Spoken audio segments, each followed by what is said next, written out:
धुंधकारी प्रेत योनि में पहुंच गया।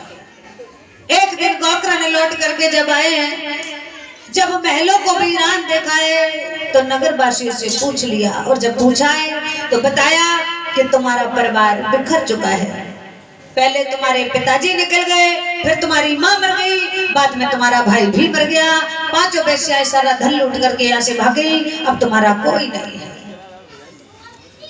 इतनी बात सुनने के बाद गोकर्ण आंगन में बैठ करके रोने लगे। तो क्या देखा है, थोड़ी देर के बाद कभी तो कुत्ता के भेष में, कभी बिल्ली के भेष में कोई जीव आता है और वहां से भाग जाता है। गोकर्ण ने जब ये दृश्य देखा तो डर गए, और डरने के बाद में हाथ में जल लिया, और जैसे ही उधर फेंकाए तो वो जीव वहां से अदृश्य हो गया। थोड़ी देर के बाद गोकर्ण रोने लगे और रोते रोते सो गए, और जब सोए तो इन्हें सपना आया, और सपने में गोकर्ण ने अपने भैया से विनती की है, भैया मुझे बचा लो, मुझे बचा लो। बोले कौन हो तुम? बोले भैया अहम भ्रात मम धुंधकारणम, भैया मैं तुम्हारा भाई धुंधकारी हूँ, मुझे बचा लो, मैं प्रेत योनि में पहुंच चुका हूँ और मुझे इस प्रेत योनि से मुक्ति दिला दो।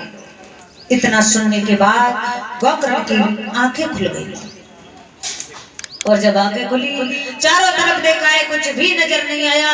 गोकर्ण वहां से लौट करके रोते हुए आगे बढ़े हैं, और आगे बढ़ करके कुछ संतों की शरणागत ली है। कहा है मेरा ठीक नहीं होता, ना हाल में उसे जन्म मिलता है, पता नहीं समय पूर्ण होने तक कितनी योनियों में भटकता है, और भटकने के बाद परीक्षित महाराज अंत में उसे जन्म मिलता है, फिर नहीं पता काय को जन्म मिले। ये भी कहा जाता है कि इंसान को केवल ये समय के हिसाब से पीनी चाहिए और नेक काम के लिए पीनी चाहिए, लेकिन आजकल तो अब वो चीजें रही ना है। एक बार तो सज्जन रहे परीक्षित महाराज, तो दोनों दारू के नशे में रहे, एक खड़ा और एक जमीन में लेटा। एक बोला अरे तूने अपने जीवन में क्या किया? बोले हमने तो वो किया जो हमारे बाप ने नहीं किया। बोले क्या किया? बोले 70 बीघा जमीन बेचकर पूरे की दारू पी ली। बोले तूने तो बहुत अच्छा किया। बोले हमने अच्छा किया, अब ये बता तूने क्या किया? बोले हमने क्या किया? अब जमीन में जो पड़ा था वो बोला भैया हमने किया क्या, बस अकेले होते तो कभी कभी रो लेते। बोले क्यों? शादी नहीं की होगी। बोली शादी हमारी क्या, हमारे बाप की नहीं हुई। बोले फिर तू कहाँ से आया? बोले पूरे गांव में पूछ ले कठोरा वाले से। हाँ पूरा क्षेत्र जानता होगा कि हम तो भाई अम्मा के संग पहले ही से आए थे। और कभी कभी पीने वालों को ये होश नहीं रहता है कि हम पड़ेगा, और जब वो गिर जाए ना तो भले इंसानों ने ना उठाए, कहते हैं ना कीचड़ में गिर जाए उसे उठाए, और जो नजरों से गिर जाए उसे कौन उठाए। और कभी गिर भी जाए पीने के बाद तो उसे कोई उठाना जरूरी नहीं समझता है, क्योंकि उस पर खुद ही उठने की तथा नहीं है। पर हाँ उठाते हैं, जो समझदार होते हैं वो उठाते हैं, और कुत्ता उठाते हैं पर टांग उठाते हैं, हमें नहीं पता काय के ऊपर उठाते हैं।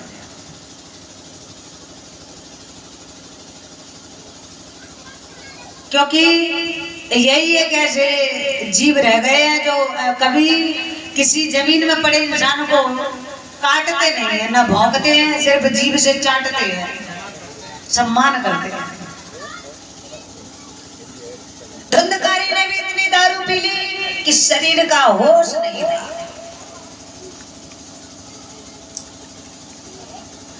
इधर जब पीने के बाद नशे में चूर हो गया, आंगन में चारपाई डली थी, उसी पे लाकर के पांचों वेश्याओं ने उसे पटक लिया, और पटकने के बाद हाथ और पैर दोनों बांध दिए। बांधने के बाद सामने अंगीठी में कोयला जल रहे थे, जलते हुए अंगारों को उठा करके लाई और धुंधकारी के मुख में डाल दिए, जिसके जलने से धुंधकारी की मृत्यु हो गई। और जब धुंधकारी मर गया तो ये प्रेत योनि में पहुंच गया। तो भूल लेना, तो भूल लेना, बिना मछली गुरु बंदिया लगाई, बिना चढ़ी गुरु बंदिया लगाई।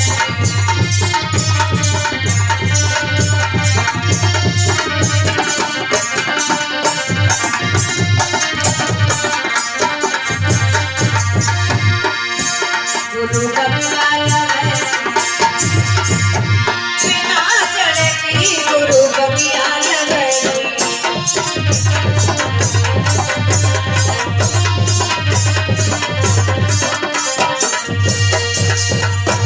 बोलिए गोविंद भगवान की। समझा कर वेदर श्री सूत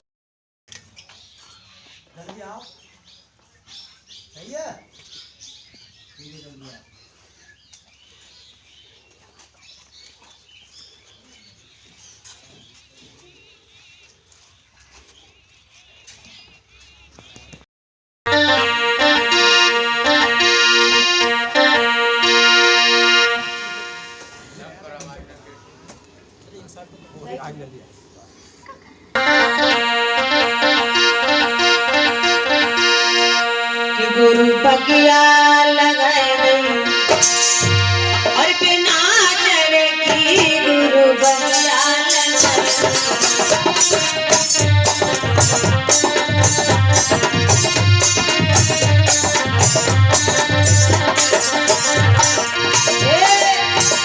गुरु बगिया लगाए बिना चढ़े की गुरु बगिया लगाए।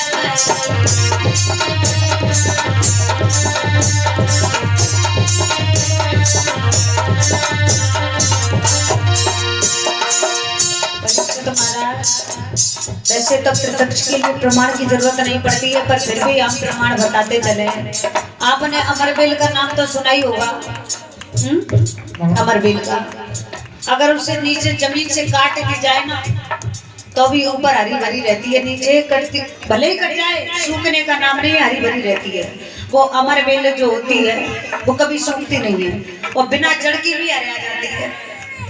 तो कवियों ने बड़ी सुंदर कल्पना की है और वही उसी प्रकार हमारा ये जीवन है जिसकी कोई जड़ नहीं होती है। मन से ताली बजाओ। वैसे इतनी भीड़ है, कथा के